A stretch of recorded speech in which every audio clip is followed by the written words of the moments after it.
Getting towards the end of the day here, and I have not made a video yet. So I have a couple tricks up my sleeve that I'm going to be using. Because I've written so many things, I'm just going to read you like my last journal entry. I feel like everyone has a version of this, and that is just that feeling when you feel lonely or depressed or sad, and that's not really any one reason, or you feel like no one understands you, or that you're doing something wrong. That like yucky kind of weird feeling, and that we're trying to cover up all the time, right? And that's kind of an empty feeling, and it feels kind of confusing and sad. I was journaling about that before I wrote in this, and then I think I hit that feeling like head on December 28th, 2017.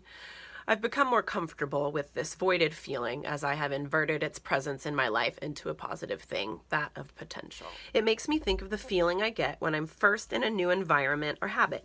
At first, I feel very uncomfortable, out of place and wrong. My brain fights to stay in its old mindset, similar to a tight muscle. I don't want to relax. It never occurred to me all of the areas in my life that I do this in. I've especially noticed it recently as I am visiting. Poor Brad. When I first arrive, I have so many expectations of how I will feel and how he should behave, and I get so flustered when it's not what I imagined. Logically, I know I need to relax and let go, and in the moment, I really think I am. Then I have an emotional meltdown, and I recognize I have only been fooling myself, but probably no one else. I did this right before Christmas, just building up tension all week, trying to do it all with a smile. It's not that I don't want to manage everything I do. I do. I just wish I could do it more with ease. Ease and easy mean different things to me. If I say I want to do things with ease, that doesn't mean I'm doing things that are easy. Now that I know the panic feeling is following the feeling that I'm not doing well enough juggling all I want to do, maybe I can find a reason that that's a good thing. Panicking is a terrible feeling, but it does initiate action or inaction. It's a catalyst for action of some form, even if it's a lack of action. So then I wrote down what the definition of ease was, because I'm really into definitions.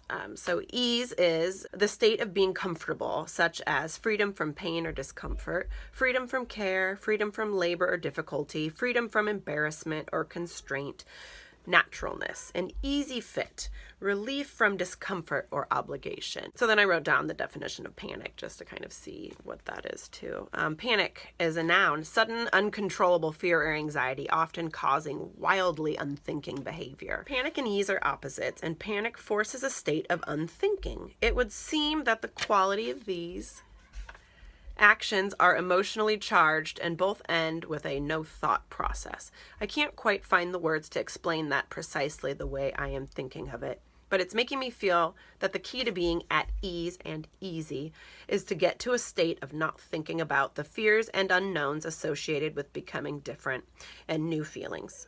Of course, when I'm doing a trillion things at once and thinking I'm doing them well and with ease, I'm going to experience fear and panic. I need to get into a state of unthinking, just do-itness.